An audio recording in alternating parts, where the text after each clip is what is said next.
Max, guess what? When this comes out, I'll be in California. I might have killed Joseph by now. I predict definitely some bodily harm coming to him within the first 12 hours of me being in his vicinity. When I get in California, I can feel it. Like old timers feel like the bad weather coming in. Your spidey sense is tingling. Yeah, I can see that this hand right here is going to get used to give him a ringing slap. I can feel it. Yeah. I can feel it. I can feel it. I can feel it. Within 12 hours, if we make it past 12 hours of no bodily harm coming to him, then we should be good. But right now, I think within 12 hours, I will be hurting him of some form bodily. For legal reasons, that's the joke. With that said, hey, you know what? Let's drop that intro. Let's get ready. We got some questions to answer, and we got a great guest on this weekend, a young, fast young UK racer. So with that said, let's drop that intro.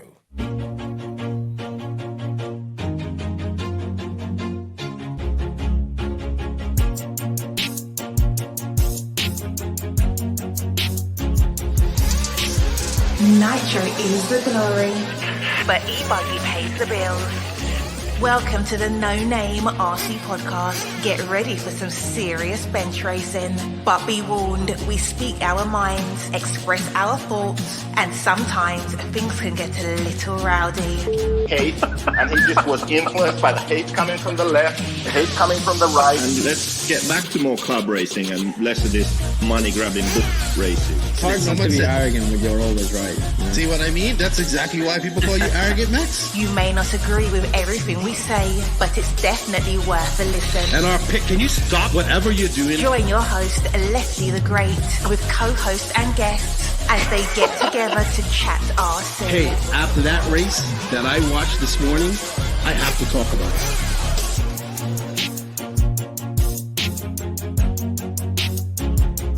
Here we go. $100 right here, $100 throw. Oh no! I like this.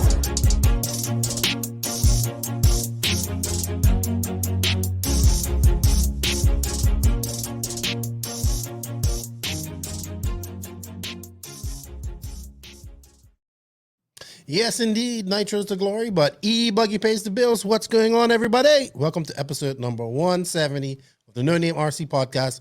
I'm your host, Keenan White, aka Lefty the Great.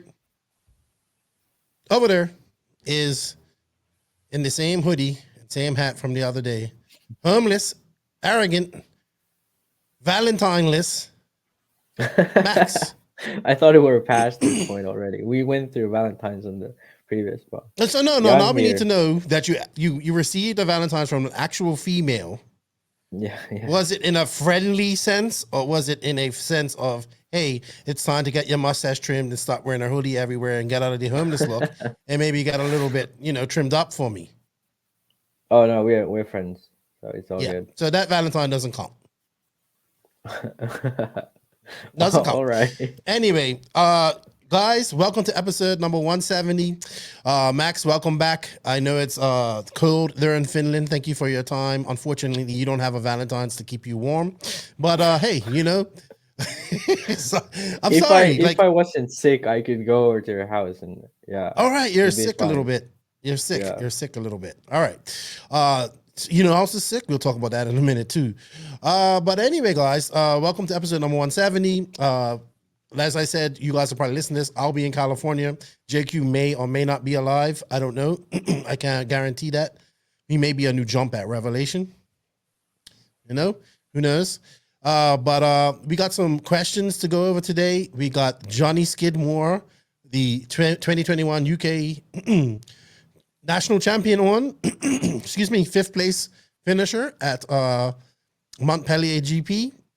Him and his brother Will, but some fast UK racers, young racers.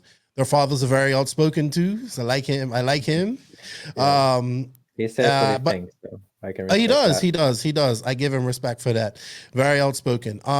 But yeah, Johnny's is on with us today to talk about his racing and hopefully what the future lies for him. Thank you to Johnny for his time. Max, we're on. People's got some questions for you. And yeah, I just want to say thank you to everybody, man. We got to say thank you to all the people that support the podcast. We can't do it without you guys from around the world. Thank you to the NNRC Squad. Without you guys, none of this is possible. So keep sharing, liking, hitting that notification button, all that good stuff. And help this podcast go into the algorithms, into the stratosphere, and let's go viral. Also, shout out to the patrons of the podcast. We can't do it without your extra support. We greatly appreciate what you guys do. Excuse me. If you guys wish to become a patron, there is a link in the written description of this podcast.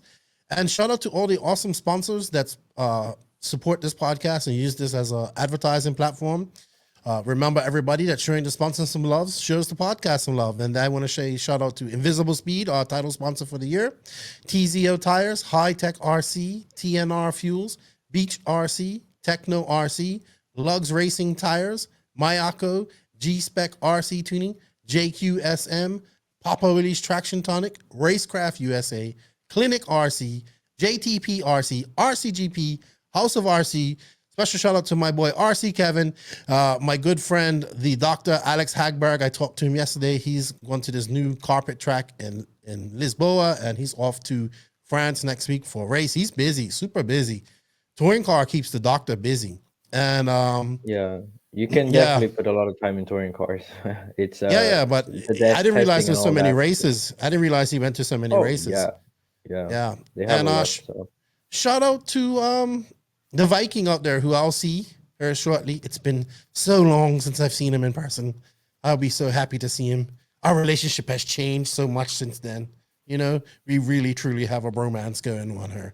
And I'm excited to get her on and be, you know, by this time I'll be in full, like, RC mode. Like, you know what I mean? Just, like, bouncing off the, you know, I'll be, like, so full of energy for the first 24 hours. And then it's like, that's it. Boom.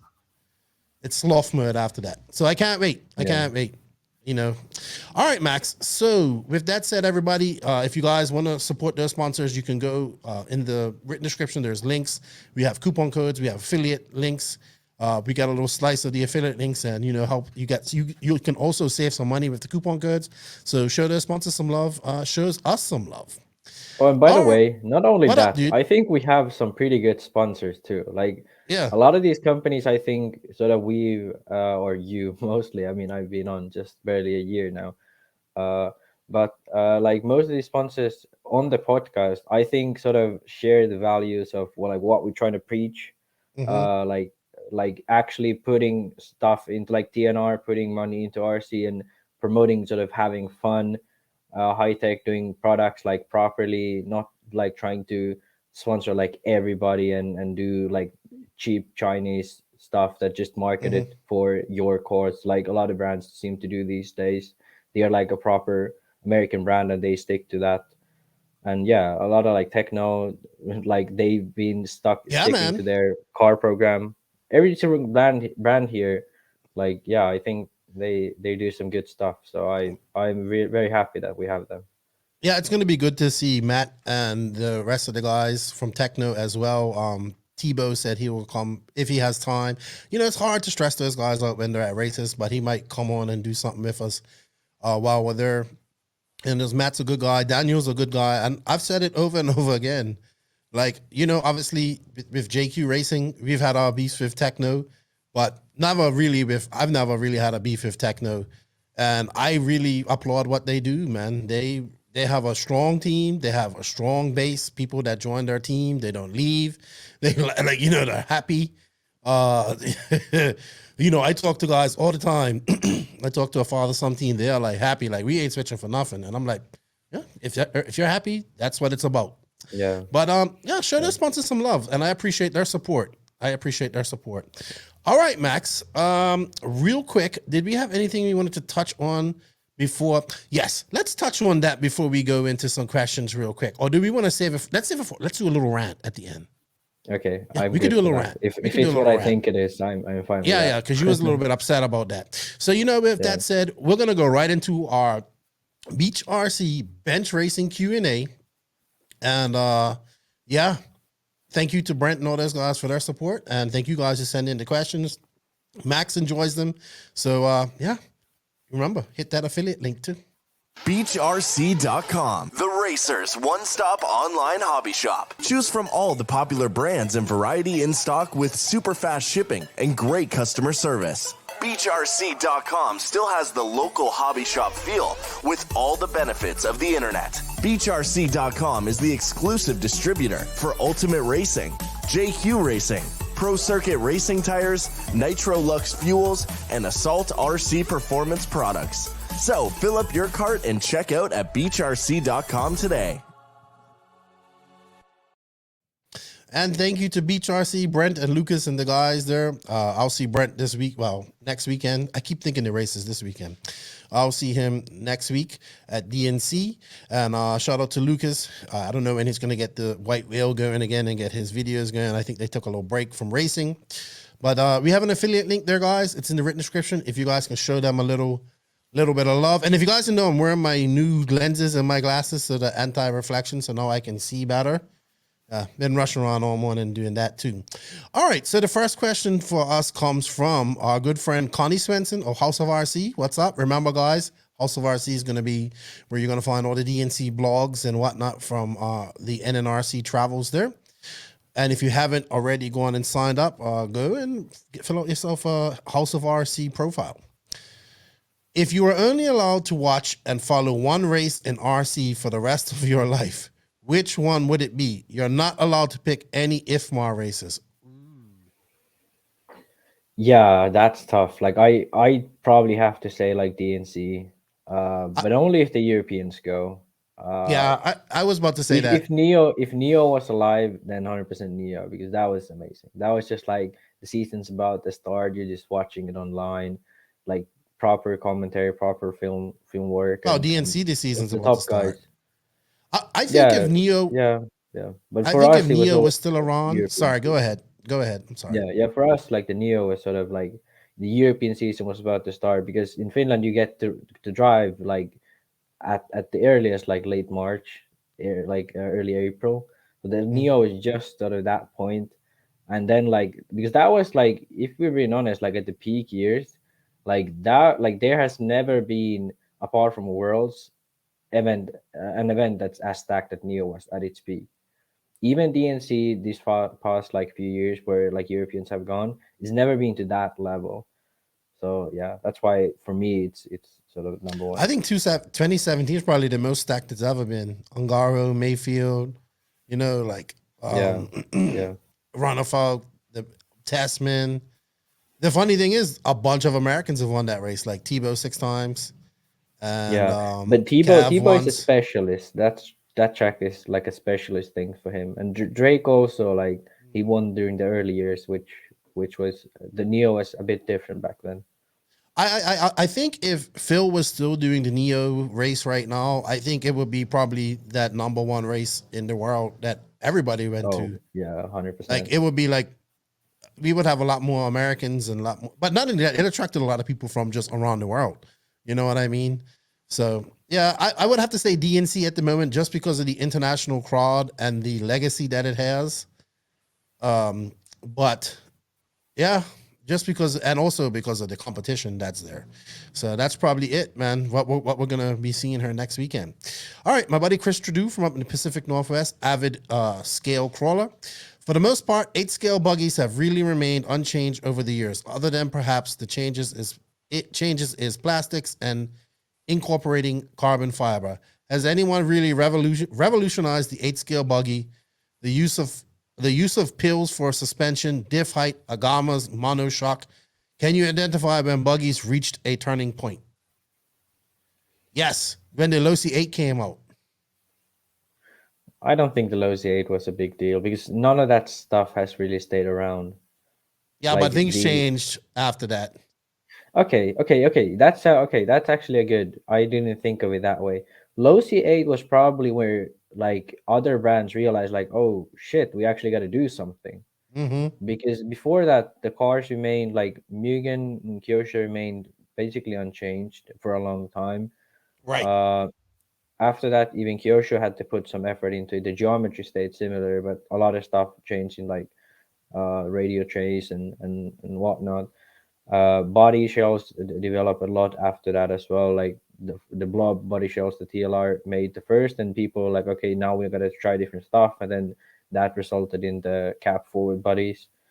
So I'd say, yeah, actually that's pretty good. But the TLR itself didn't reinvent it; it just caused the reinvention to happen. I think that's sort of a big point. In materials for sure. I think at the same time, the sort of manufacturing in China thing became much more accessible. All those like smaller brands like SOAR, S-Works, JQ, like at that time it was a smaller brand, and a lot of those brands like died off um, then, and some stayed, but that sort of probably made it much easier to produce okay, I would say high quality plastics in terms of that they were really durable. So high quality plastics and sort of materials that are able to be used everywhere in the car. So I think that could be sort of the switching point. But in terms of just pure design, as in what the Gamma is right now trying to do, or actually it's not really a Gamma, it's Nemo who's doing it. What Nemo trying to do with the buggy, I think that sort of we haven't had that before. Or I haven't had it. Yeah. Maybe this is I think Hazelwood was running the car at, I don't know why you wouldn't just let Lee run it. Like, let him run it. And that's the thing. Like, I don't really want to be too sort of negative about this because people already have a lot of doubt about new stuff. But I'd say if it was better, let Lee run it. At least if it was a lot better, Lee would have ran it already. So my guess is that they still need to finish, like, iron out the setup and be comfortable with the car, which is fine. And I think that's like with any car that happens, right? Not just this sort of extreme, how do you call it, extreme change. Like just releasing a few new parts can really disrupt how the car works. But yeah, I'm pretty sure the car isn't as good as they want it yet. Can it be? Maybe. Do I think this sort of concept is something worth copying? Personally, no. I think there's a lot of disadvantages to the setup. They have it. It looks really nice. It looks really clean. So that's nice, and it's sort of easy to also assemble and easy to maintain. Like diffs and stuff come out pretty easily. So I can see a lot of positives in it, but also I don't see this being sort of like, I don't see other cars going this direction. That's what I'm trying to get If it works, it will. Yeah, but I don't think I don't see it having any sort of clear benefits where that would happen. Like the lower center of gravity, that change is mild or possibly not even real because the shocks stand up quite high on top of the gearbox.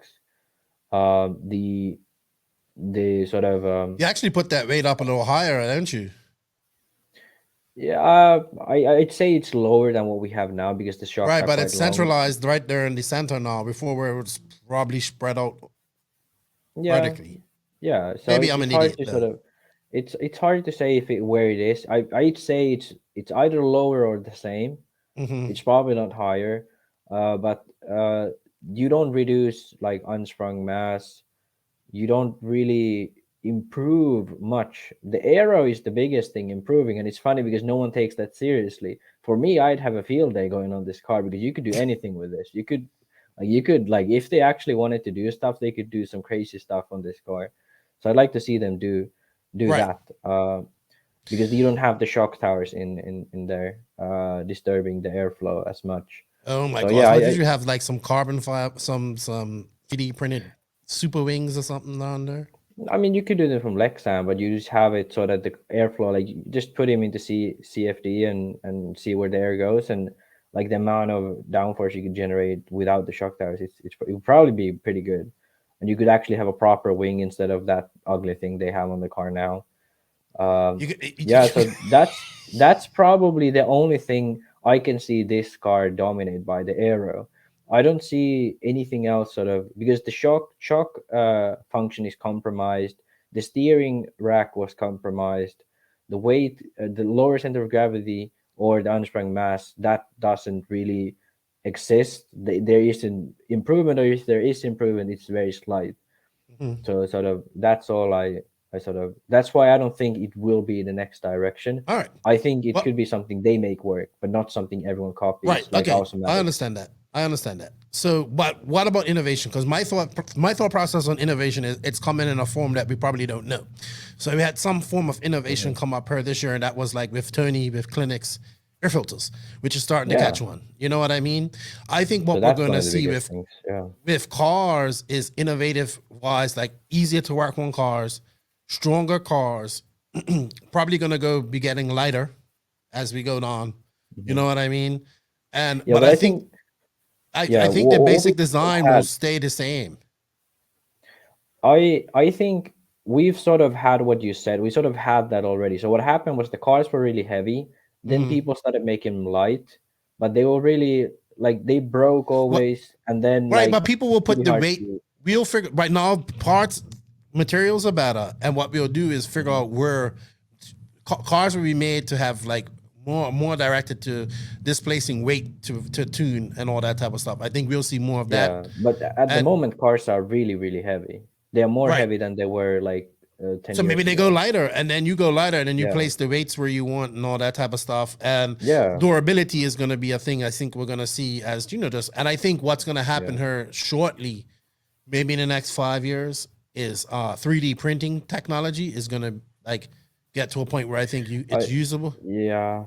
I don't think that's going to make a big change. I don't see 3D printing being a viable option for production because it's quite slow. Not for production, but for tinkerers and it's for inventors testing, and stuff like that. For testing, like the Infinity car and also the Agam prototype, both were fully 3D printed, like the parts they had. So I think that already is existing.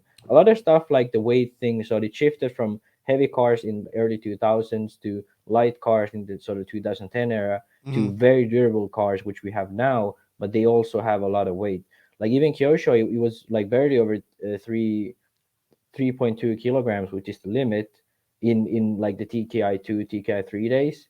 And now it's way heavier because they have had to assess for durability because it, like in America especially, cars that break easy don't sell because their tracks have big jumps and it's much easier to break stuff. So like for sales purposes, people have made the cars a lot heavier. And also like the easy assemble stuff, like the gearboxes and stuff are pretty easy now. Some brands seems to be going the wrong way at times, which is weird. But yeah, so I think there are a lot of improvement. But I think now sort of this design we have now across all brands is just like you need to just refine it to like just finish it. But in terms of like proper innovation, I think there is coming stuff like shocks will be next big thing. Right. Like Wally's, like the shocks that Wally's testing. Yeah. I like it. You say you don't think it's gonna work, but these look pretty cool. Yeah. That specific thing I don't think will improve much. But I think sort of what's gonna come next after this, people realize, hey, yeah, you can actually do stuff with the shocks. Maybe then people will be like, okay, like trying new stuff out. And with this design that, we can just talk about the shocks now because this is actually a good sort of specific example of how this is going to work. So now we have this shock that has this one valve you can tune with.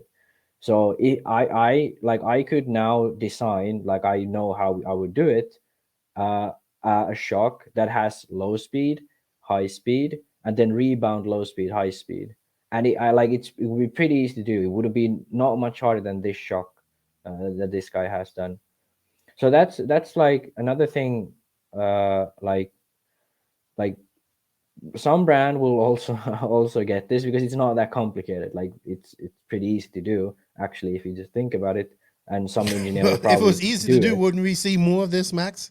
Where are your shocks like this then? People don't think about it. Like it like this guy sells them from $600. Like imagine making like 100 of these and then they don't sell or they don't work just as you intend them to, or then someone calls them shit on a podcast and no one buys them after that. Like imagine like that's a huge that's a huge risk to take. And but I think the fact that you spend time designing and testing and all that, it's like it's sometimes it's just not worth the work.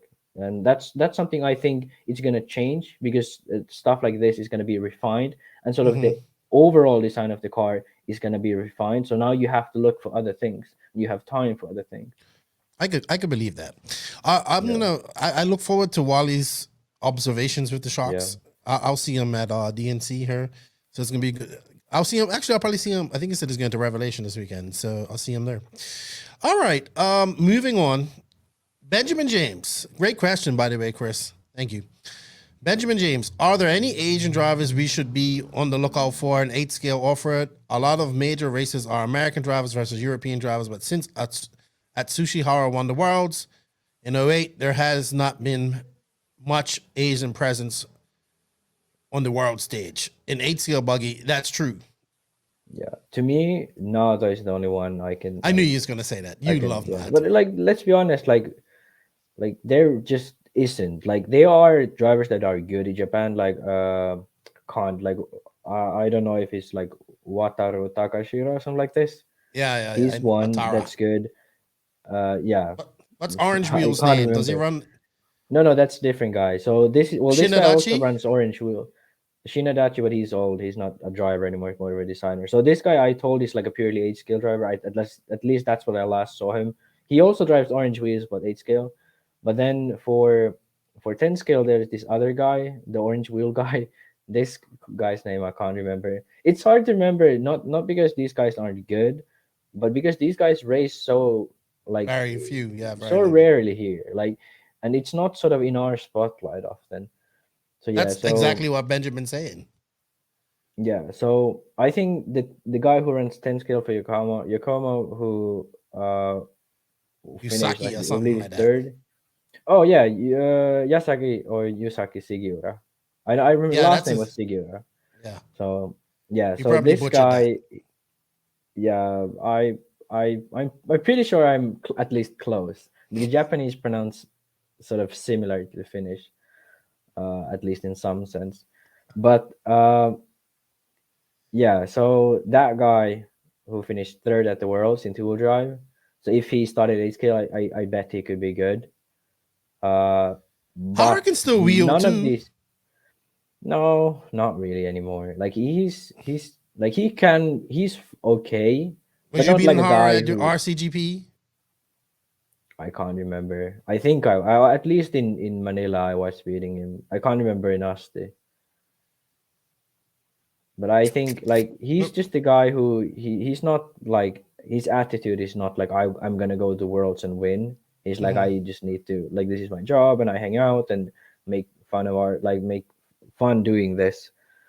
But yeah, I think Naoto is the only one from Asia who can be sort of a Worlds, like if any driver from Asia is gonna win the Worlds in the next 2 Worlds, it's gonna be Naoto. Okay. Good stuff. All right, so we got a question from our Discord. If you guys haven't, join our NNRC Discord. There's a link in the written description. We're almost at 400 members. Lots of discussion. So this is from D70 Racing. When you go to a track, especially one you haven't been to, how do you go about choosing a tire? What drives your choice? Or even more importantly, what do you bring with you for a selection of tires? Yeah, there was another question which was sort of connected to this, so I can actually read it out as well. Was it rim yeah, flex? So, huh? Okay, that's the next question. Oh, no. So this guy asked, I've been racing outdoor off-road for about a year in the Southeast Charlotte area, still struggling with the tire tread choices and compound choices. There doesn't seem to be any guide or recommendation.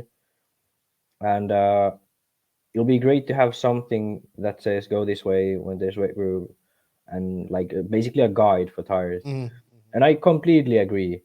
I think this is sort of would make it a lot easier. But I'm gonna try to answer as sort of broadly as I can so that I cover all grounds. But like this is very specific. So you can be in like South Carolina in SMB and Easley. They have slightly different dirt, but they're both sort of like red South Carolina dirt. Or you can be in like or like California at like Thunder Alley, and not the same stuff works the same. Even though both are Lomi, both have similar grip level, you can drive the car in the same setup, but like for some reason in the East Coast, the J Concepts tire just work, in my opinion, better. They work good in the West Coast as well. In the East, especially, you can feel the J Concept tire work better. And events like PMB and these indoor events, this effect is just even bigger. So that's what makes this very difficult. So what I do if I go to a new track, generally I try to ask someone who I know from the track, who has visited the track, what did they run. If that's not possible, then I've always been in the situation where I've run a single brand. So I always, when I start running this brand, I test every tire out and test this out on different conditions. So I kind of know how these tires handle. Sometimes it's not actually the best to drive a tire that everybody else runs at this track because they think it's the best tire. Sometimes it's the best to run the tire that drives the way you want to drive the car. So oftentimes people would be running reflexes or stalkers, but I don't like how the stalkers felt. I felt the reflexes pushed a lot. So I picked something else. Sometimes I picked Triple D, sometimes I picked Cosmos, depending on how abrasive the track was. Cosmos is sort of a bigger bit tire close to like Alaska from Hot Race, or Impact or Blockade from AKA or Proline. So, and Triple D is obviously a small pin tire. So that's something to first think, like find the tire you like the most. Like generally what you have to do is go to an abrasive track, test tires, see what you like the most. Go to a low track, low grip track, test tires, see what you like the most, and then find those tires which you prefer the most. Then compound wise, I personally always prefer to run stiffer compound than other people, because stiffer compounds generally produce more forward traction. They don't balloon as much. The pin is stiffer, so when you have drive, it's stuck stiff to the ground better. Sideways traction, you might sometimes actually you have better sideways traction often with the softer tire. But this is also a preference you need to know. Like other guys are running super softs. Do you think you'd be better off with a soft? Perhaps. I always was, so I always did that. And those are the type of things that I think are the most important. So you understand what the tires you have will do, and then you just stick to that. That's most of the time the most important thing. If that's not possible for you, or if you just run any tire you can get a hand of, you just want to find the best tire for the new track, generally what you want to do is Lomi or low grip, small pins. Like, okay, in general, just like if you can run small pins, like the wear isn't bad, always run small pins. Always. Like no excuses, no, like not even like not even like, okay, impacts maybe have better forward traction, or impact maybe have better side by the, or like Cosmos or Reflex, they're more like calm. Well, Cosmos isn't more calm, but Reflex is more calm. Cosmos is more sort of direct. No, most of the time, almost exclusively, if you can run a small pin, you will be the fastest on a small pin. If the track is wet or loamy, so that the loam isn't like roost, like some West Coast tracks at times can be, always small pin. That's just my sort of take on this. If the track is abrasive, you're struggling with tire wear, then for a more reactive car, more sort of precise car, you want to go with big pin tires like the Cosmos from J Concepts, or Alaska from Hot Race, or actually from Hot Race, the Alaska seems to be very calm to drive. So perhaps the Amazonia is better from the Hot Race tire range. They have the other one. I don't know if it's called Miami or something, but I think that's. I don't know. I'm not very familiar with the brands. So Proline sort of like blockades or stuff. I haven't run Proline in a while, so I don't really know specifically what they run.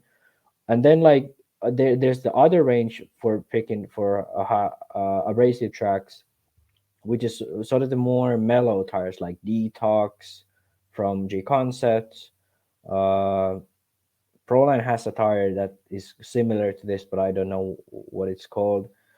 J Concepts also has the, I don't know if it's called the Diamond Bar or something. It's like diamonds, the tire. That's Proline as Diamond Bar. Okay, so but J Concept has the tire that has like diamonds, the whole thread. Yeah, I don't know what that's called. Well, maybe that is J Concepts. I'm confused. Yeah, I never ran it, but some people like it when it's like when you have to calm down the car. AK have enduros. The catapults sometimes do that too. The catapults are a bit more aggressive. They have more round profile, but they calm down the car in a weird way where the car is sort of calm, but when you drive it aggressively, it's good. So it's a weird mix. Enduros are more balanced all around. So those from AK are pretty good on high abrasive tracks. So that's mostly it's a for hard question, dude. American tracks. Yeah, I would say in Europe, in most of the times you run hot race, like Southern Europe, you run hot race Amazonia, J Concept Stalkers, and Proline. I don't know if they run the Fugitive Lights or if they run something. I don't really know what they run on those type of tracks, but like hot race Amazonia, aka Zips or Double Downs. Pro Circuit has the similar tire. I don't know the name, but it has a similar, like very thin, like close spin tire. And what am I forgetting? Yeah, J Concept Stalkers or Blockers. Yeah, that's for basically anything below Germany. Apart from anything below Austria, and in Southern Europe, if it's an abrasive track, that's what you're mostly gonna run. Nowadays, there seems to be people using more oil or additives on the track surface, so the seismic tires can work good as well. They do have good tires for some abrasive surface as well. So I don't really know. I have never run seismic well, I did some like 10 years ago, but they were very different back then. Yeah, very different. But basically, there's like as you can see here, like I'm going through a lot of tires here, like, and you like if you wanted to have this sort of arsenal, like that's not worth it. Like it really isn't. So what you want to do is find sort of which races you normally go to, which tracks, find which tires you sort of like in general. So you want to pick sort of one abrasive track tire, one sort of smooth, like low me, a bit dusty track tire, and then you want to pick something sort of like indoor tire, which generally most brands just have one tire. From AK, it's Typos. From J Concepts, they have the Octagon. I'm not sure the name. I ran it once. It was pretty good. Yeah, I don't know. Eclipses times. Eclipse. Yeah, ellipse. Yeah, that's the name. Yeah, but that's in my opinion the way to go. Now, as I've gone on now for 10 minutes about buying sets of tires that cost $50 a set, like MSRP. Instead of you going and buying all those tires, you should call your local race organizer and tell him like, hey, what if we did spec tire races at this track? Everyone buys the same tires. You don't have the tire game. We switch the brand around so all brands can get some, getting the action. So like smaller brands don't die out. The racing is much more simple. You don't have the tire game. You don't have to spend so much money. You just come in, have the set of tires. Everyone has fun. Everyone's on a fair ground. And make sure that it's done so that all brands get represented, so that brands don't die out. So cool. Yeah, you can pick your battles here, but I picked the latter. It's difficult, but I like the idea. Just have your own specific tire that you like for those certain conditions. Yeah, that's what I did most of the time. I mean, there were cases where I went to an event and nothing worked. Like, for example, like Manila, like I never liked detox, but for this race, I had to run it. I tried different stuff, but I just had to run it. And in the end, it worked out fine. I did like the detox, like when I just got used to it. The detox is very heavy tire as well. So the weight of the tire affects the handling a lot. So small pin tires are very light as well. So the car feels lighter. You're more one with the car. It doesn't feel as lazy. Yeah, so there were some events where I just had to run a tire that was that race, like ellipses when I went to Springsteen, and the detox in Manila. And then a few times I had to run reflexes. But at the end of the year, when I stopped racing for J Concepts at the end of 2019, so at the end of the year, I figured running Triple D's front and reflex rear was actually really good for me. So that was sort of the balance. If you like both tires, but other one's too aggressive, which is usually the Triple D's, and other one's too pushy, which is the reflex, and you should combine it, Triple D's front, reflex rear, or for all the J Concepts drivers, that's a great thing to do. Sweet, thank you. Great questions. 2 questions in one go. It took 15 minutes though. Next questions, because we only got 2 more questions. We're gonna wrap these up. And Pedro Patrice Costa, rim flex and assembly compliance effect in toe and camber. Pretty please. Do not go 15 minutes in science mode. Yeah, in this. I was thinking like, hey, should I prepare for this question because this is very complicated? And because I haven't like tested this out. Like I haven't tested like how this actually affects physically the car. I have tested stiffer wheels and wheel stiffness and such, and I know how it handles on track. But I don't really know the theory behind how this works. Like, no, he's saying the effect in toe and camber. Yeah, but basically what it is like how it handles on track, basically. Okay. Because like the flex of the wheel will affect toe and camber, mm-hmm. But like I don't know like why it does what it does on track, and generally I don't really feel this effect at all. So generally stiffer wheels, in general, just like dull out the car a bit. If you do the wheel, like if you stiffen up the wheels with a wheel stiffener, I don't know if it's the added weight or just the stiffening, but the car feels a lot more heavy. Like I explained with the detox, so that you have the heavy feel on the car, but at the same time, it also calms down the car. Generally, if it's very low grip, you want to have a soft wheel. If it's very high grip, it's easier to drive with a stiff wheel, but sometimes you do lose a little bit of grip. I think the wheel isn't the thing you should focus on. You should focus on the tire and the insert and make sure that's fine. For tire manufacturers, they should be the one doing this stuff like with the wheels, because it's hard to test properly. I'm not gonna give a long answer to this. I could go on for please. Ages. I just don't think this is at this point we have gone for half an hour and 2 questions. I don't think that's the main thing of it. Stiffer wheels for higher grip tracks, soft wheels for lower grip tracks. I think that's a good rule of thumb. All right. I don't know who asked this next question, but he asked, hey, go into detail on narrow pivot, long arm versus long pivot, short arm, along with hubs up versus hubs down. Oh, yeah. Well, I was actually, probably a mistake we do this week. It is another long one. I try to condense this. So okay, which way was it? Was it wide pivot, short arm, narrow pivot, long arm? Narrow pivot, long arm, long pivot, short arm. Yeah. So on the inside. So basically what happens is the wider pivot, and wider pivot itself makes the sort of roll motion of the car softer. So imagine like on the top of the tower, if you move the arms out, it stiffens up the car because of the geometry, how it works. I'm not going to explain it this time, maybe save us some other time for it. And on the bottom, if you narrow it, it stiffens it up. If you widen the pivot, it softens it down. So you have sort of that sort of effect here. Now, what it does with the short arm then is it sort of fights against that a bit. With short arm, you have more rapid movement in camber gain. So in camber gain, you can make the car so that it has a lot more grip if you drive it harder, which makes it sort of feel it's a bit stiffer.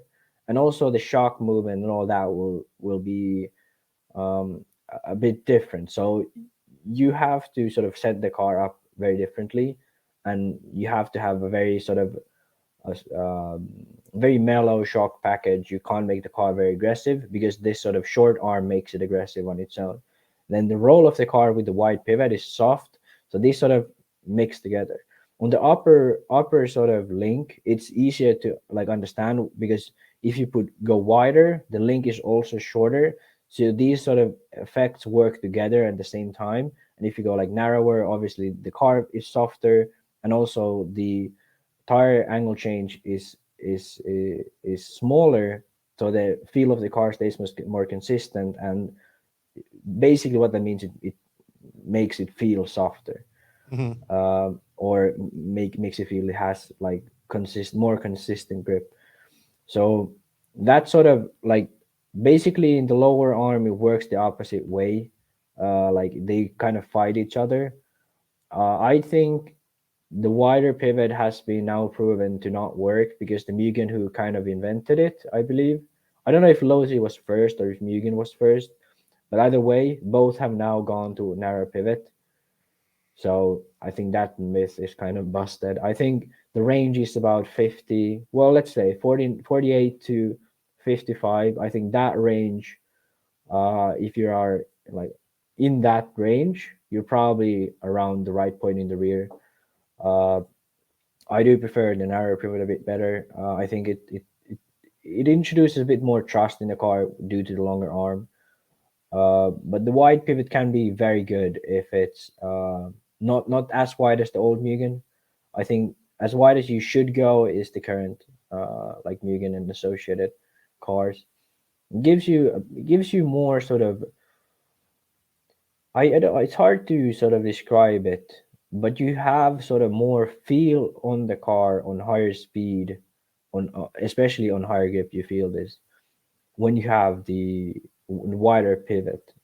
When it rolls softer, it rolls smoother. You can sort of feel a bit better, and that's why I think Ongaro especially excels at these tracks, because like the wide pivot helps him there. And same with like pretty much any like car with the wide pivot. But yeah, I think that's sort of the specific point where the wide pivot is better, and then more slow speed, more bumpy, more low me, narrow is always better. And that's why you see Tekno do really well at Silver State, where they have crazy narrow pivots. In my opinion, too narrow. They have very specific parts where they can be good, as they're shown in Silver State, sometimes even at DNC, but DNC has been a bit more iffy for them. Silver State specifically is a very good race for that car. I think they could make it a lot better, even having those narrow pivots. But in my opinion, if you are a car designer, you want to go a bit wider so you have more of an all-around car instead of a sort of specific build car. Got you. What about hubs up versus down? Real quick. Yes, that too. Yeah. So hubs up is sort of that has the force from when the car rolls through the linkages to the bottom of the tire, so the tire that's touching the ground. So that sort of transfer of force, when the hub is higher up, the arm is then will be sort of okay. So this is the arm pushing the tire here. So if you raise the hub, essentially what you're doing is you're lowering the arm on the outside. So now this arm is pushing the tire more close to the bottom instead of having the hub down and tire being more balanced like this. There's less of like straight force like on the tire here. So basically that's how it works. So having the hub high will have you more force straight to the tire through the lower arm, meaning the car won't want to sort of roll over the tire, want to push the tire to the side.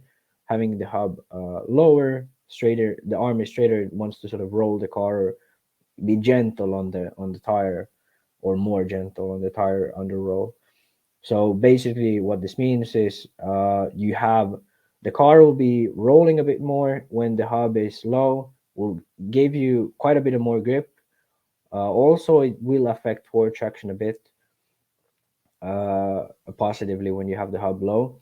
But then the higher hub gives you sort of more flat car. It gives you a little bit of slide in the rear. And yeah, you could gain a bit of corner speed by doing that. In my experience, it's always better to run it quite low. Actually like 12 to like 13, 14. So that range probably is the best range. So that from the axle to the attachment point to the outer the hub hinge pin, that to the axle, that measurement, I think it's around 12 to 14 millimeters. That's sort of, in my opinion, all the cars we have now, that's sort of the point or the range we want to be at. If you go more, I don't like it. I personally have never liked it. Sweet, awesome. Some good questions. Not too many this week, but good ones. Not too many, but I thought I'd be sort of be short, but we're already going almost. You're never short. You're never short. Yeah. Thank you to everybody that sent us the questions. We greatly appreciate them. We probably are not going to have a section like this for a couple weeks now, so that's probably the last time we're going to have some questions. But if you have some questions, you can always go on the Discord. Max is always active on there. You have an Arrogant Max. Change that to Homeless Arrogant Max. And remember, guys, we have an affiliate link for Beach RC. Thank you to Beach RC for providing us, sponsoring this long time, and one of the, I would say, listener favorite sections. Check them out. Use that affiliate link. Thank you to Beach, and thank you to Brent, Lucas, and those guys. And I think we're gonna move on to our main interview now, and we'll be back for a little bit of a rant and the conclusion. All right, Max? Yeah, man. Techno RC. Techno RC is a premium manufacturer specializing in 8th and 10th scale high-performance off-road RC buggies and trucks. Visit www.technorc.com for a complete catalog of their products. Techno RC. Excellence in engineering. #Techno Takeover.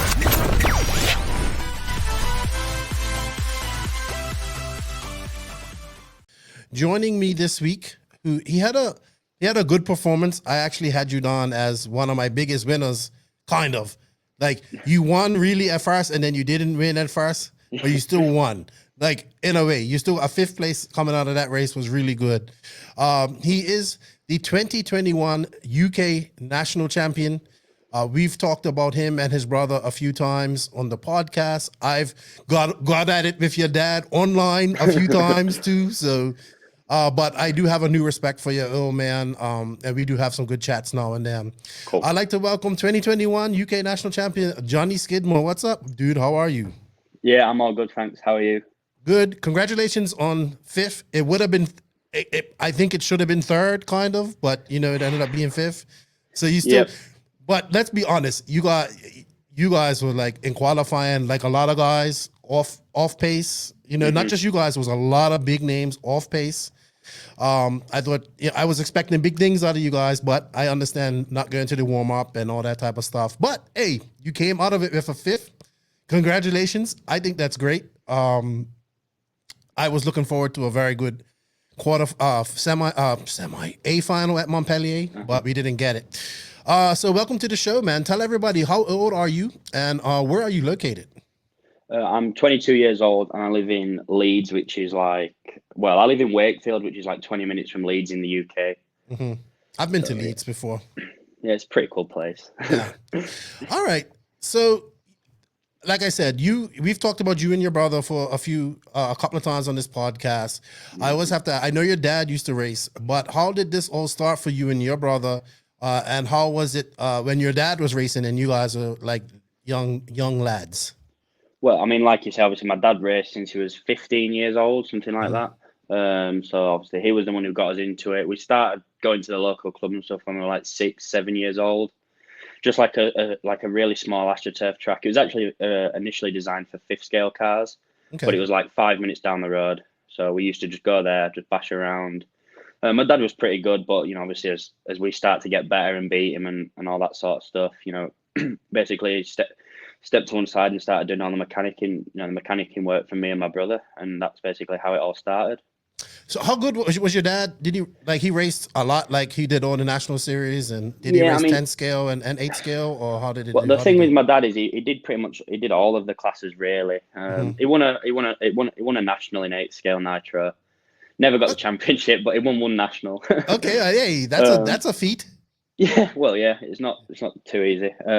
He won. I mean, not one. He did some 5th scale on road.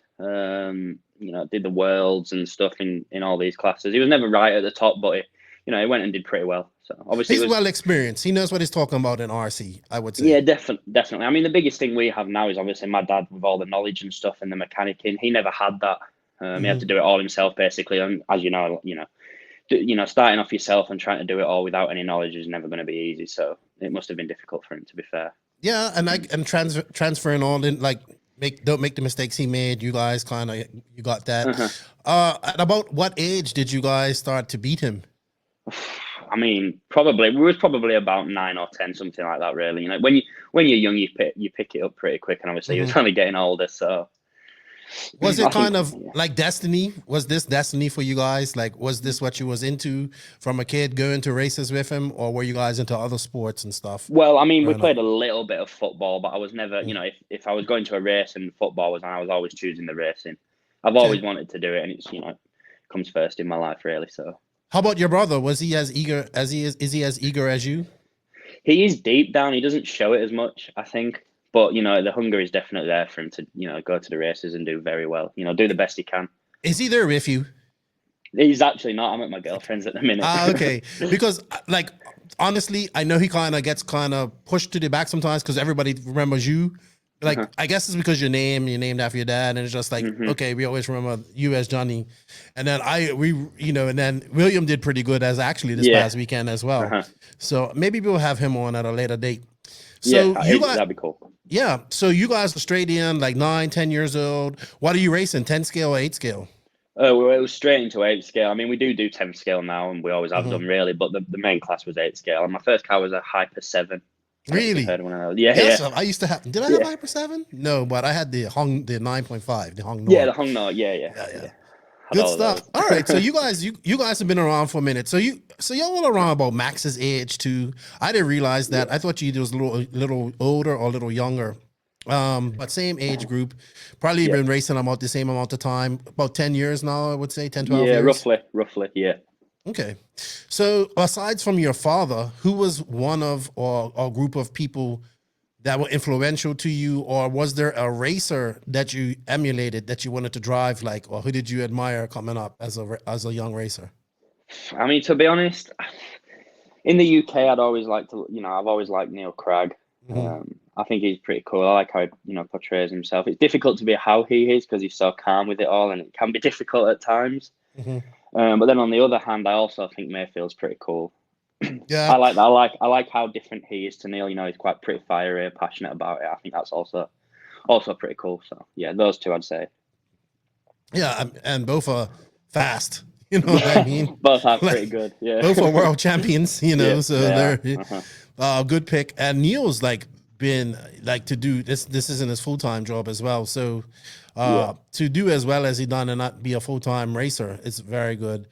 All right. I mean, with Neil, he doesn't seem to do any practice at all, and just turns up and is instantly difficult to beat. I know, it's like skinny people who could eat whatever they want, and then I eat a donut and I gain 10 pounds right off the bat. I am one of those. I can eat pretty much anything. I don't see you lucky bastards. You lucky bastards. I know.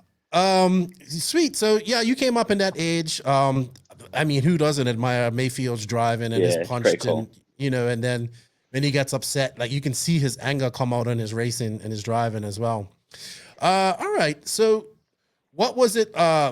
When did you guys realize, okay, this is maybe we're getting better at this. This is something that we want to do.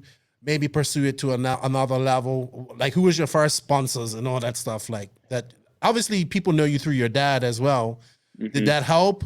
I assume it does help a little bit, but also you guys earn it, right? Yeah, I mean, a little bit it'll help for sure. I mean, our first sponsor was with Nemo Racing. We were with them for a good 7-8 years, something like that. Oh, okay. I didn't realize that.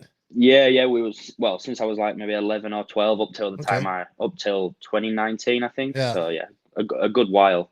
Mostly my dad knew John Hazelwood, who's the main man. So that's how that ball got rolling. Yeah, so my dad definitely helped with all that stuff. But also, as you start to go to the races and getting to the semis and at the nationals and then making the back end of the finals when you're pretty young, people start to see and you start to think, maybe we can go somewhere with this and try to get some good results out of it. So I was probably 12, 13, something like that when I thought, I'm not too bad at this really. Did you remember when you made your first final? National final? To be honest with you, I don't. I remember when I got my first podium. I don't remember the first day final. Okay. When was your first podium? Do you remember? You do. Well, how old were you? I think I was 14, something like that. Okay. It was at the Hearts track, where they had the Euros B in 2015. Mm-hmm. I don't know if you know the track. I know it was Hearts. there. I've been there. All right, really? Yeah, I've been there. Yeah, that's pretty cool. Yeah, so it was that one. Yeah, and also you and your brother were part of that UK group of young guys that were fast to you. Had maybe they're a little bit older than you, like Jack Embling.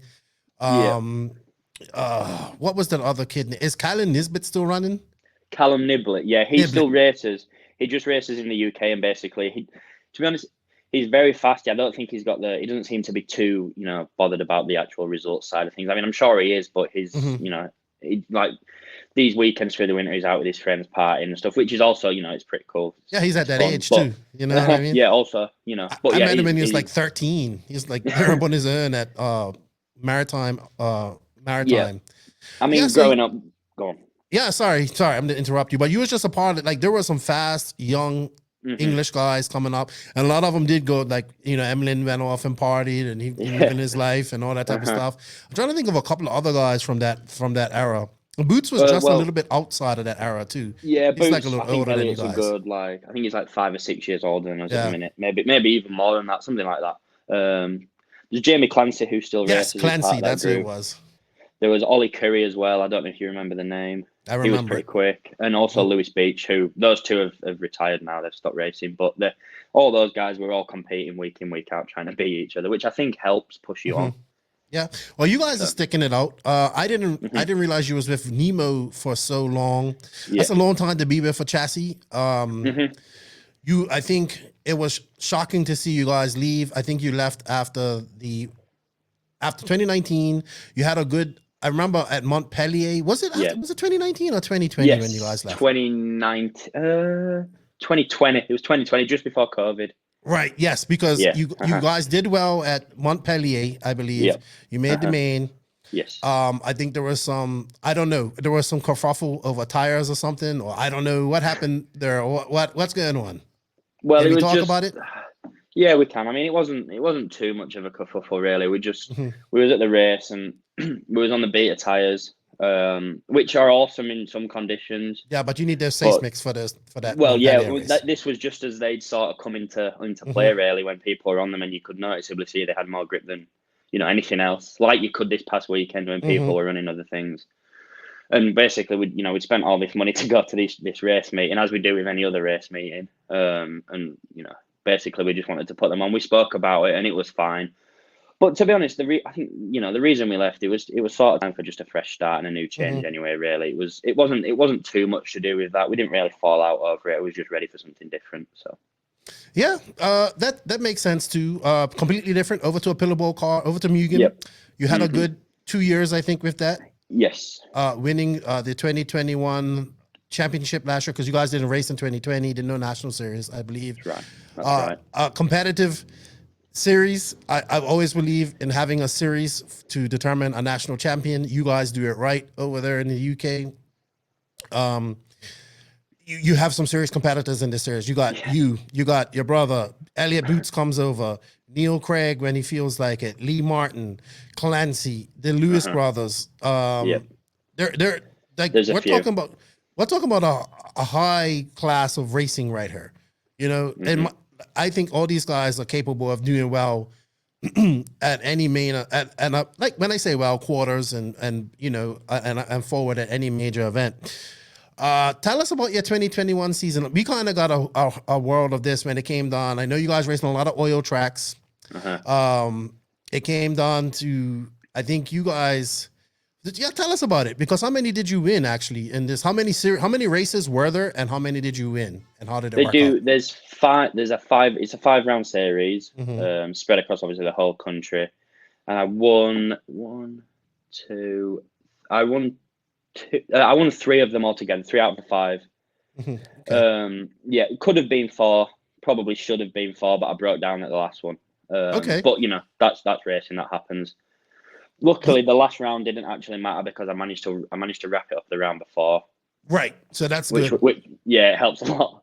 That's good. But yeah, it is good. But yeah, with a series like that, like a national series, you've got to just try to keep your results as consistent as you can. Obviously, Elliot. Yeah, like Elliot was fast. Neil was very fast as well. But, you know, sometimes they'd have a round where they break down or, you know, have a few mistakes in the main and not be there. You know, you've got to just try keep the ball rolling the whole way through, really. It's not who finishes. It's not the first to. Sorry, how does it go? In order to finish first, you must first finish. That's how. Correct. It goes. That's the one. Yeah, that's the one. So I know I've been there myself. Mm-hmm. So coming from the Agama to the Mugen, what were some of the changes that you like? I mean, it's like you guys were like instantly like good with it. It seemed like. I mean, the car just worked, to be honest. You know, it's, obviously they've been around a long time. It's the same with the Xray. You know, they've been around a long time. They just, you know, they know what they're doing. Not that the Agama was a bad car, because it wasn't, you know. Right. But I think sometimes just a fresh change was the most important thing, you know. Okay. I think if I'd have gone from another car to an Agama, it had possibly still been an improvement, just because it's something fresh, you know, new fires ignited. Right. I can see that. I can see that. I can see that. Yeah. But, you know, obviously the car's very good as well. Yes. Okay, so you guys, there was some tire drama with your win too. That's one thing. I love your old man for that. And when he would have something on his mind, he does not hold back whatsoever. So when this came out and we was talking about it, it's funny now. It's like on the opposite end of the. Yeah. It's like now Nemo had the seismic tire. Was it Nemo had the seismic tires at this time, or how did it work? What do you mean? Sorry, say that again. What was it over? That some tires were not available to. Well, yeah, I mean, there's a rule. Yeah, there's a rule in the BRCA rule book, which obviously the people that run our national series, there's a rule that says you've got to run a tire that's commercially available. Okay. And I mean, whether it's true or not, we don't totally know. But there was pretty solid rumors going around that one of the Nemo drivers was using a tire that you couldn't get a hold of. Mm-hmm. And ultimately, you know, he won the final by a lap. Yeah, because this was on the oil tracks. I think it was wet too. So this tire works specifically for wet, oily tracks. Well, it was the excess that all the 6MIC guys were using at Montpellier this past weekend. Really? Yeah, it seems to be. I mean, it didn't seem to have as much of an advantage at Montpellier as it did at that race. It was weird. Okay.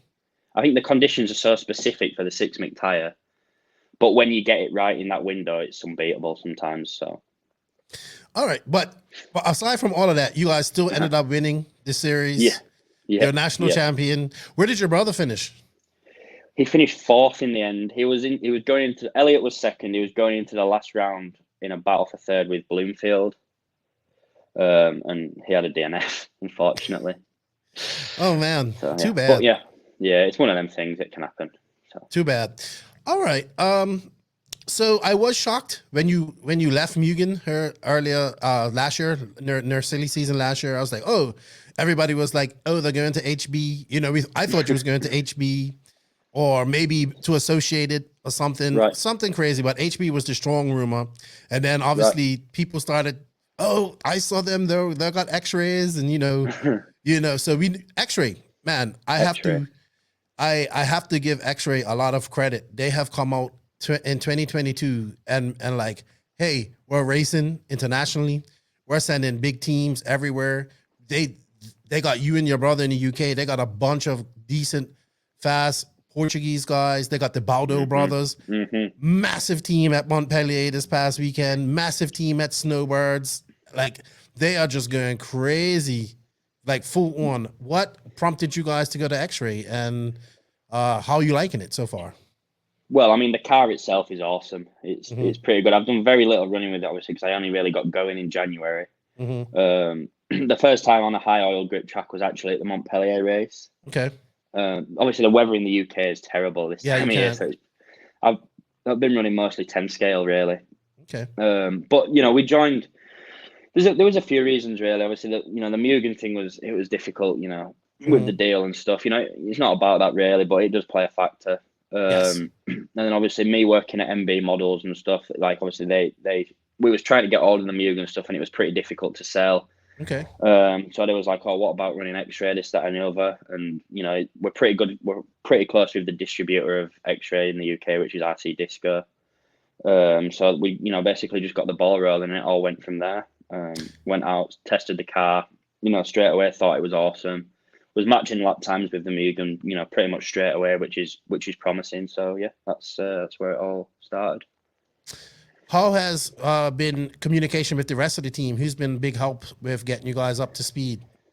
Well, I've been speaking to Bayer quite a bit. He's pretty helpful. Like in the Montpellier GP race, we was working with all the guys. Bruno, Baldos, Montero, Max as well. Max Gertz, so he was pretty quick. Was Bayer there? Bayer was pitting for Bruno. Okay. Yeah, they're all. All of them are really helpful. It's a good place to be. To be fair, it seems really professional as well, which is nice. It seems like the European guys that get on there, they stay for a long time. What with the Xray stuff? Yeah. You don't see many people leave Xray. It's just a nice place to be. It's professional. They're always helping you. You know how you order things and stuff through the B2B system's easy. All the stuff's in stock whenever you need it. It just works. Yeah, good stuff. When will be your first real race on UK soil with the new car? Well, the first big race, I think maybe the Nemo GP Easter weekend. Okay. Unless there's a national before that. There may be a 1/8 electric national before that. Right. But that'll be the first pretty big one. So sweet. That'd be a good race to watch Easter too. I hope they have full coverage there at that race. I think they will have. Oh, good. I hope they get RC Racing TV in there. They did that for the national. They do a pretty good job. I like it when them guys come and do it. Banging job. They do. All right. So let's talk a little bit about Montpellier. You guys go to this race. How many times have you been there? Probably 4 times, something like that.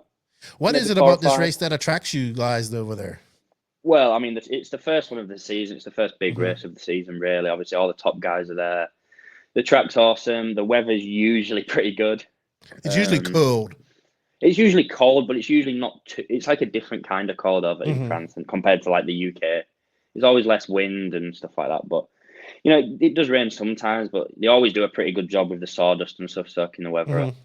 So it's usually just... It's a good consistent race, to judge yourself against all the top guys, see how you're looking for the season, really. So how did you guys went over there on like brand new cars? Not even really literally brand new. You guys, so this is a very good result for you then. Even more, like, I mean, yeah, I was, to be honest with you, even with the qualifying result, like I was on the back foot from the start, obviously missing the warm up, and then because I made the final 2 years ago, I was in the top heat. Okay. So obviously all these guys had been to the warm up, so I went out on lap 1 trying to run with them. Obviously, it was a little bit slower and hit a curb and broke my arm on the first lap.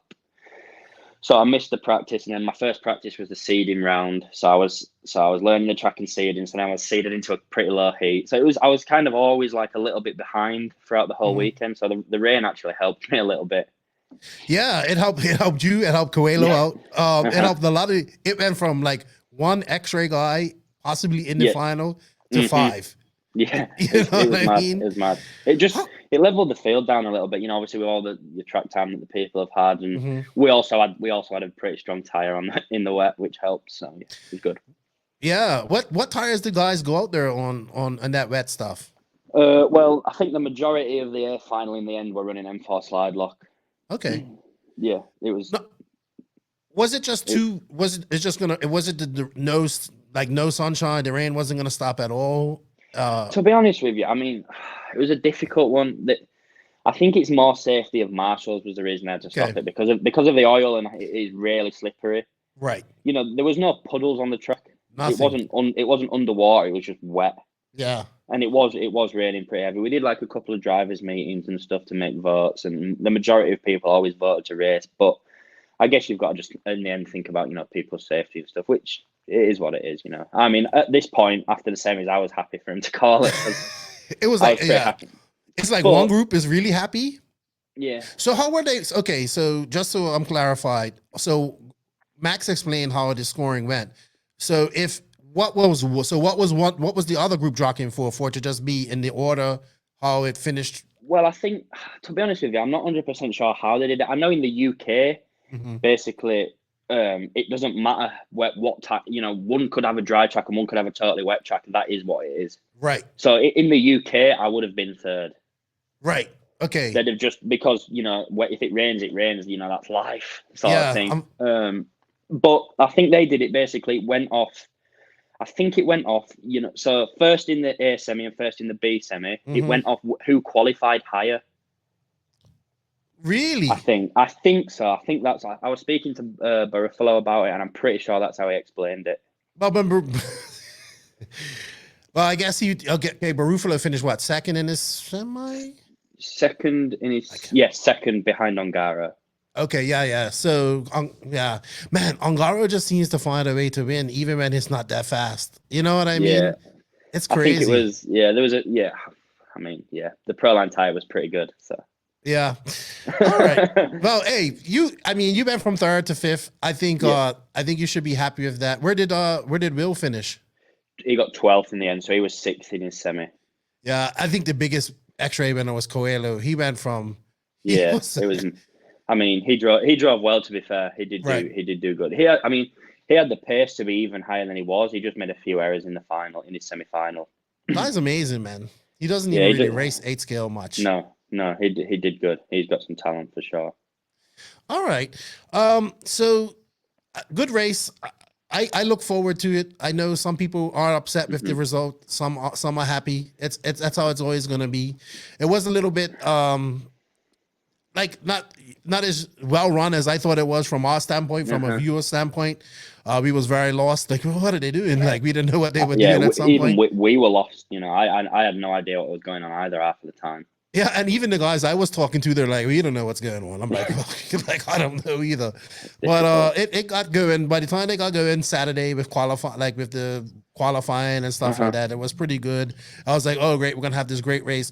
Now, just for clarification, when you guys went there in 2020, they didn't oil the track? They used like sugar water or something? Sugar or something like that. Definitely weren't. The grip was lower, 100%. It was not oil. I don't know what they used, to be honest, but it definitely wasn't oil.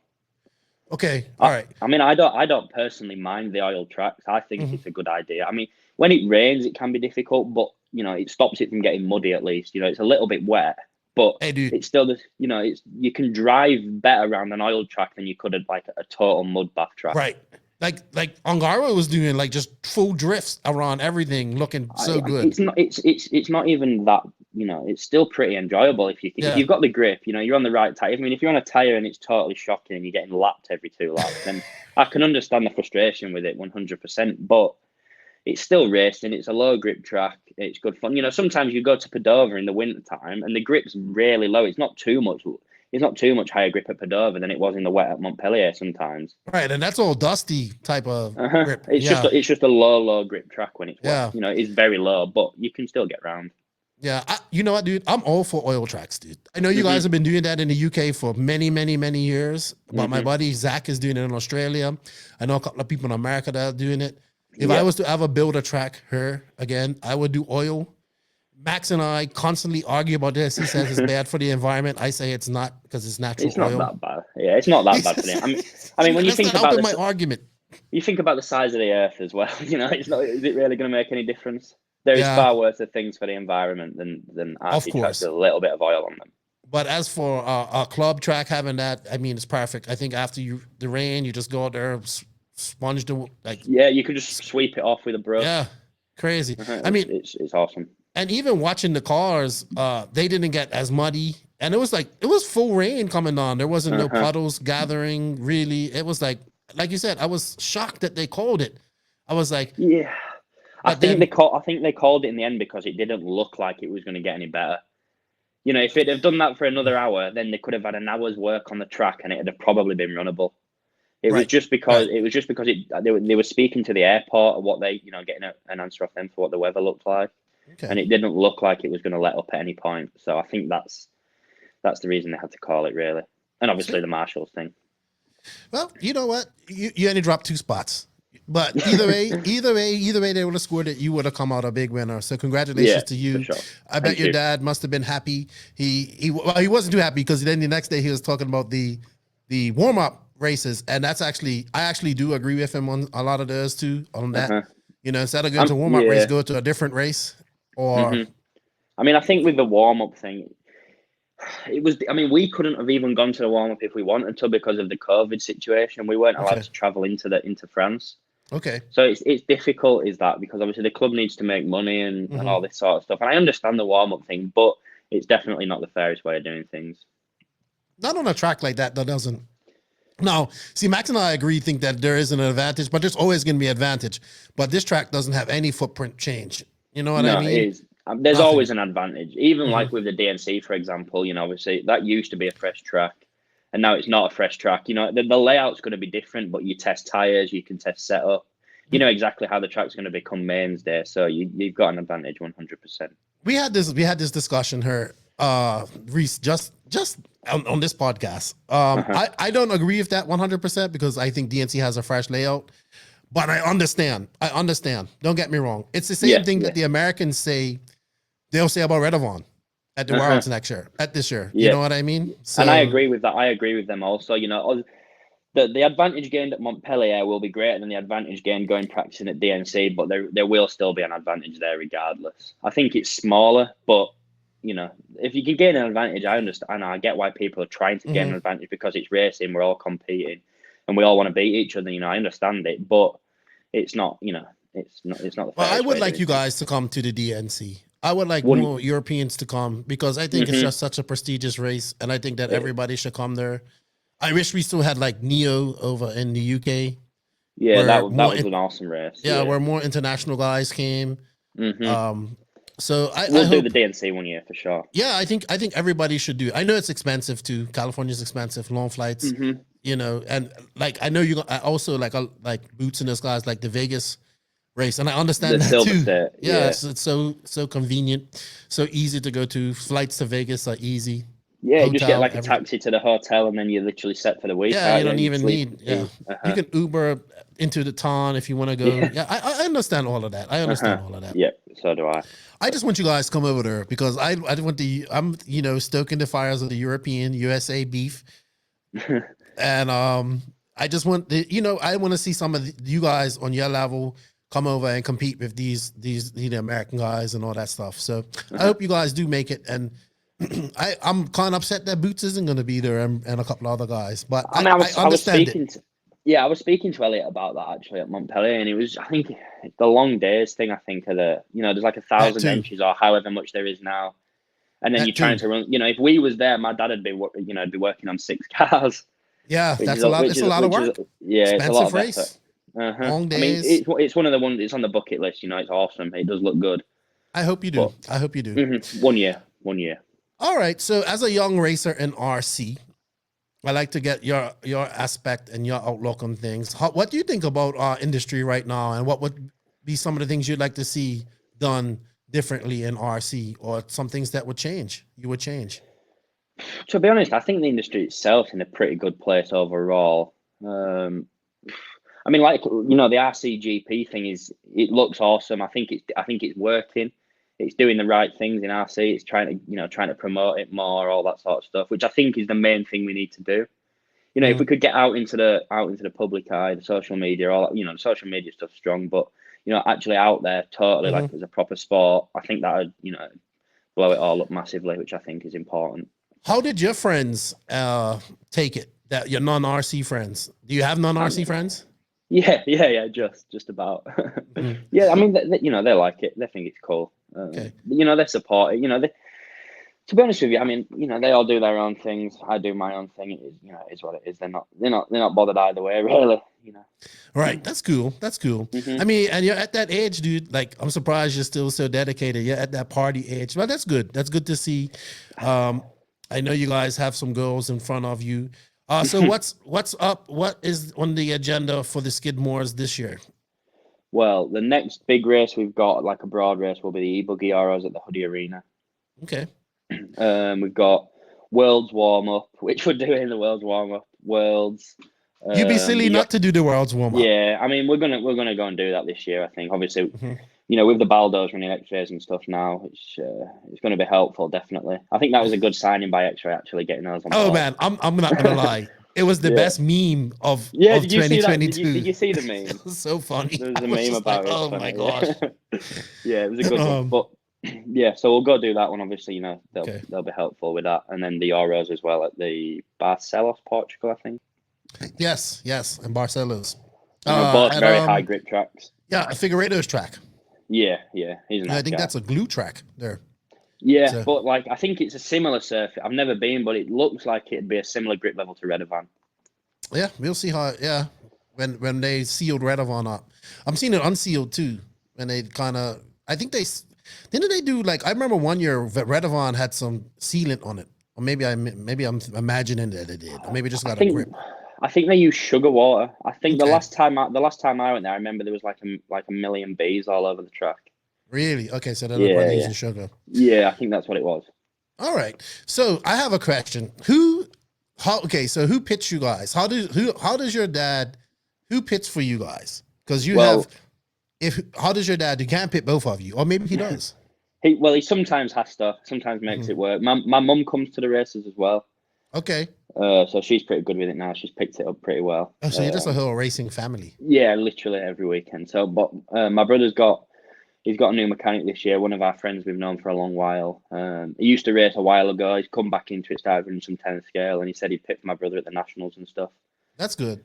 Yeah, it's helpful. My brother he's not too keen on the, working on the RC car thing and all that sort of stuff, wrenching on him and stuff. So who does that for? Okay, so he has the mechanic to do that. Either my dad or his new mechanic, Ben. So. Okay. All right. So how did your dad manage both of you in such a competitive scene as RC? Did he like just cut everything down the middle for you guys? Like if you go, kind of like the Killex. Like the Killex say, if they can't go, both can't go, they don't go. You know what I mean? Yeah, that's pretty much how it's been. To be honest, we don't. If I can go to a race, the chances are my brother can go to it too. Okay. So but yeah, everything's equal now. We're as equal as it can be. If I can't go, then we don't go. If Will can't go, then we don't go. Basically. Awesome. Unless one of us chooses specifically not to go. It's not the same when my brother's not there as well. It's more fun for us when we go all together. Do you guys push each other? Yeah, at the practice when we go testing and stuff, it's good to have someone who's pretty fast also to compare against. But as racing goes, we wouldn't take each other out or compete too hard. I'd always do my best to help him as he would me. So, would you? So if you don't win, do you want to see your brother win? Yeah, 100%. I'd be as happy for my brother to win as I would myself, to be honest. That's good. Sometimes even happier. That's good. We've had some good brother teams come through RC. We had the Francis brothers. We had the Igons. Yeah. I think even the Sartels, are they brothers too? Or cousins or something like that? I think cousins, actually. Right. The Killex, you guys. It's good to see. It's hard for a family to do that, though, I think. Like two of everything. It's like having twins. You know what I mean? You got to get two of everything. So, a lot of respect to your dad and your mom. A lot of time and effort put into making sure you guys have, and it's worked. You guys are both, okay, I would say you've probably got a little bit of an edge over your brother right now. Maybe because you take it a little bit more serious than him. Excuse me. Or I don't know, but he's still good. Like he's not too far behind you. So that's good to see. So they done their job on that case. Yeah. I'm excited to see what you do this year with Xray. I'm excited to see what Xray does, period. There's such a big squad. Wow. Like so many races. Yeah, it's crazy. It's going to be good. Yeah, I just saw Coelho isn't going to be able to go to with the COVID thing. Yeah, so that's unfortunate. That is a shame because I reckon he'd have done pretty well out there. I would like to see him go out there to American race 8 scale. It'd be great. I'm sure there'll be another time. I'm sure. Hey, look, I'm just hoping to make it to the Worlds, and then I get to see all these guys race, and I get to see Redovan, so I'm happy about that. Are you planning on going there then? I hope so. I hope to be there. Hopefully, if Mar lets me in. But yeah, we'll see. Well, man, I appreciate your time. I know it's getting late over in the UK. Congratulations on your result with new result with Thank you. With Xray. Congratulations on your new team. I wish you and your brother all the best. Tell your dad I said what's up. He's done a good job of raising you guys and bringing you up RC wise. And tell him I wait for his next controversy because he doesn't hold back. I got to give him that. I don't agree with everything he says, but he doesn't hold back. No. I think sometimes he even puts stuff on there just to get people's reaction. I think he does that too. I think he used to get me that all the time. He loves it. It's good fun. It's good to read. It's good fun. Yeah. Thank you for your time, man. Good luck to everything you do this year and your career.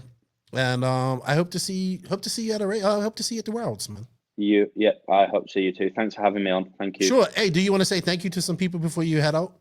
Yeah, I'll say thank you to obviously my mum, my dad, my whole family. Obviously my sponsors, specifically Xray, RC Disco, and MB Models for all their support. It means a lot. I'm very grateful for it. Thank you. Thank you, man. I appreciate your time and good luck to you guys. Thank you. Thanks for having me on. Cheers. Bye-bye. One. All right, Max. So welcome back. I did see something that I wanted to talk about, and it kind of leads into this little bit of a rant that we have. I saw that Bruno Coelho will not make DNC this year. Unfortunately, he has the Rona, so he's not feeling too bad, but he, obviously can't fly. So it's a shame. I won't get to see him drive. Such a shame.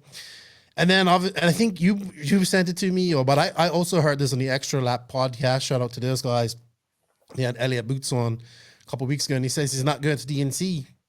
And I thought he had heard what I saw, but the screenshot you showed me, and when they said they think it's an unfair advantage because obviously people out there practicing and racing beforehand and all that type of stuff, and I get that, I understand that, but it's kind of hypocrisy. It's kind of hypocrisy. There's two hypocritical ways to look at this. One is this race was held at the Fear Farm for I don't know how long. That was the track was there always. Yes. And the other thing is this, but not racing like this. Not racing like this. This track was like completely new built. He will be doing the whole profile. Everything will be new for the race. Yeah, there's gonna be a whole new layout. Yeah, that's the first thing cleared, and the next thing you can go on about the next thing that it's so funny about this because this week we talked about this earlier on Tuesday, about warm-up races, and our thing was like, hey, warm-up races could just be other races instead of waste of money warm-up races. And the funny thing is, I get it, I get what they what Boots' old man was saying, what Boots had to say, I'm like, but hold on, you just went to the warm-up race for the Montpellier GP. Yeah. Right? That track didn't change at all. Nothing changed on it. And, that's kind of like calling the pot calling the kettle black right there. You know what I mean? If you ask me, hey, you just went and done I believe Boots did it. He did it, right? Before I look like a complete and total ass. He finished third. In the warm-up. He finished right? in the podium in the warm-up, yeah. So I'm just saying, and then that brought up, he said, well, the only race now that people can go to is Silver State. This is Chris Boots' Elliot Boots' old man. And I get this sentiment that these guys have. And I don't know if they're being cynical because, we always heard this from the Americans saying about European races. The Americans are saying about Redovon and all this. There's some of that too because they probably get the shit Americans don't come here, so it's annoying for them. So there's most likely there's some of that too. Yeah, but it's still a bit funny. But you know what, man? I'm just so over all of this because at the end of the day, the cream always rises to the top, and the fast will be fast. So I actually made a list, so I probably remember this. But 2018 Worlds in Australia, European wins. 2016 Worlds in America, European wins. 2014 Worlds in Europe, and guess who wins? American, North American wins. Yeah, North American. 2012 South America, European wins. 2010 Asian held Worlds, and this was the home track of Atsushi Hara, who was actually the winner in 2008. So Cody King won in 2010 in Asia, an American. 2008 held in America. Mike Chu, he practiced there a lot. He TQ'd everything. Atsushi Hara, a Thai-based Japanese driver, wins this race. 2006 Indonesia. Asian should be fast, like Hara. I don't know if Hara raced this, but American won. 2004 was the only time in the last I don't know how long when an European won an European-based Worlds.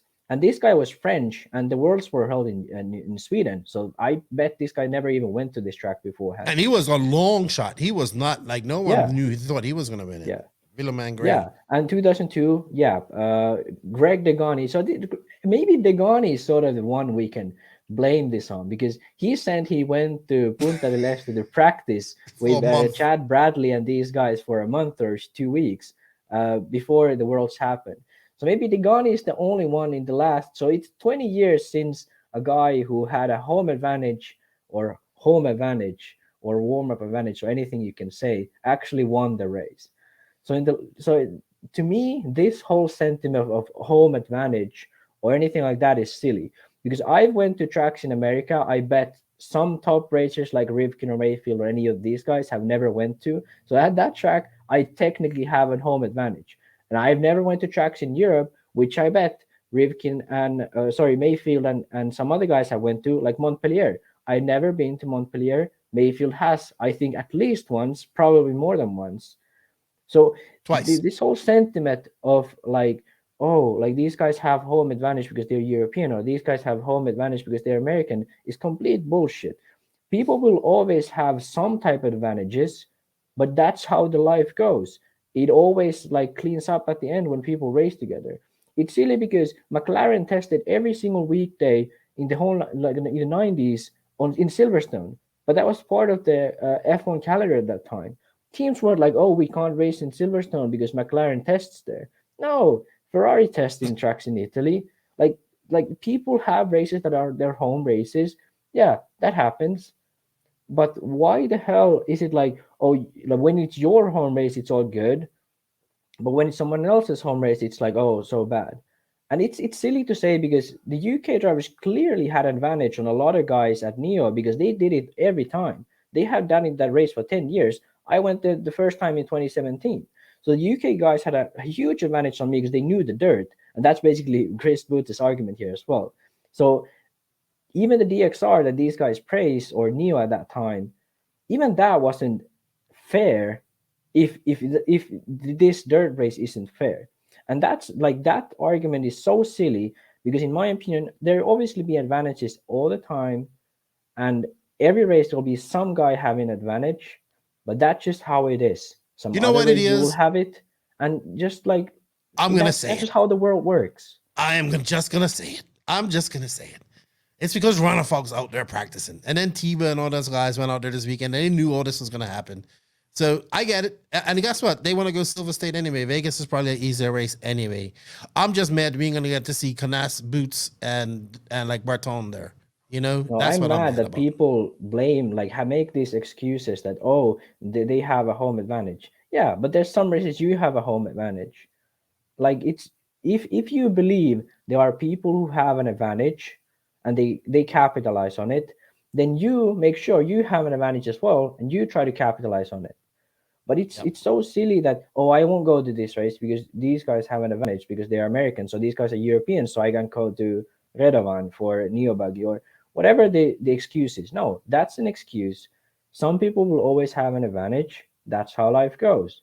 We should work so that worlds aren't held in people's backyards or Euros aren't held in people's backyards twice.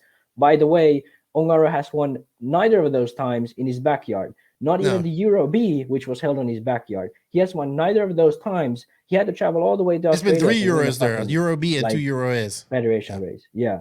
So like that, like this whole thing like needs to stop. Like go to these races, and like I already ranted a bit about the warm-up races. Like why the hell do you need to go to the warm-up race? Just like don't go. Like there's a race. The race is about like you go there and you have the practice, you have the qualifying, and then you race, and that's it.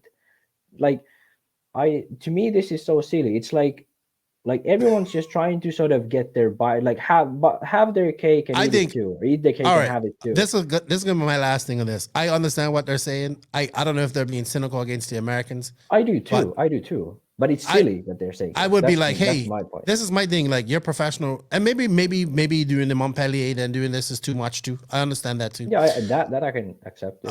So to say all of this, I think I would rather just see those guys come race because I want to see all the Europeans. Yeah. As many come over and race. So unfortunately, they won't. None of this is targeted specifically at Boots or his dad. This was just like this came up. So yeah. So I had heard him say it on Extra Lap too. So I was like, I forgot to tell you about it. I think what I was ranting about was the general consensus because there seems to be this like, especially with Americans, but apparently with Europeans too, that you can't go to this race because they have an advantage. Bullshit. Like they might do, yeah, but that's how it is. And that's how it's always going to be. Americans have an advantage at DNC. no doubt, no questions. Always have had, and always will have, because this is a race for especially drivers like on the West Coast. They go to these tracks or these style of tracks all the time. Joey has built tracks in California for 20 years now. People know what type of tracks he builds, the jumps, the surfaces, how the tracks drive. The Americans will always have an advantage at DNC, even though it's a new layout. The layout isn't the hard part here. All right, I get it, but I would just want to see him come race. But I don't know. I do too. I haven't heard that from. Kind of like, I know. I'm fine with having like the thing I'm just mad at is making dumb excuses. At least say something like, I think it's too close to Montpellier. I can't prepare properly. Fine. I can accept that. That's fine. I can too. But don't make excuses for stuff you don't want to do. Yep. Well, I look for it. I'll see these Europeans next week. That would be great. I think that's it for us today, Max. Thank you for your time. You got all excited. You got all hot under the collar. You started sounding like me at one point. Thank you to everybody that sent in the questions. Thank you to Jonni Skidmore for his time. Thank you, Max, for your time. Appreciate it. Guys, if you're trying to message me, I'm going to be busy here over the next week. So maybe I don't message as many people. I'm going to be busy. And I'm looking forward to DNC next weekend. We'll have a show. I think maybe Wednesday we'll have a show. Maybe Tuesday. We'll see. Tuesday is going to be, if it's set up in time, maybe. So look forward. Keep looking at our Facebook page, our Instagram page, our House of RC page, all that stuff. And yeah, we'll let you know next week how many shows we're planning on doing. Keep track of our YouTube page as well. Thank you to everybody. Thank you to the NNRC squad around the world. We can't do it without you guys. Thank you for all the support. Remember to hit that like, sub, notification button, leave some reviews, all that good stuff. Help us get out in the stratosphere. Thank you to the patrons of the podcast. We can't do it without you guys. Extra support. I'll be seeing a bunch of you guys. I will have shirts, hats, decals for sale at DNC. I will not be shipping anything because I will not have time to ship anything. I will be coming back home right after DNC. I won't have time. I don't even have my own transportation, so I cannot ship anything, anybody. So if you have some friends there that can bring it home for you, fine. And I'll send you a PayPal address that you can pay and all that stuff. Limited supplies on everything. With that said, thank you to the awesome sponsors of the podcast. We can't do it without these guys. Remember, everybody showing the sponsors some love. Shows the podcast some love. Shout out to Invisible Speed, TZO Tires, High Tech RC, TNR Fuels, Beach RC, Techno RC, Lugs Racing Tires, Mayako, JQSM, G-Spec RC Tuning, Papa Willie's Traction Tonic, Racecraft USA, Clinic RC, JTP RC, RCGP, House of RC. Shout out to my boy RC Kevin. He's busy doing his thing. Max, that's it. I got to go. Yeah, man. I'll talk to you next week, dude. Thank you for your time. Yeah. You too, man. It was fun. Yeah. It's fun. You know what? Go get a real Valentine's and not a fake one. If that's said, I'm leaving you on that one. Because, you know what? Nitro's the glory. E-Buggy pays the bills. Max isn't getting any Valentines. Lefty and Max are out.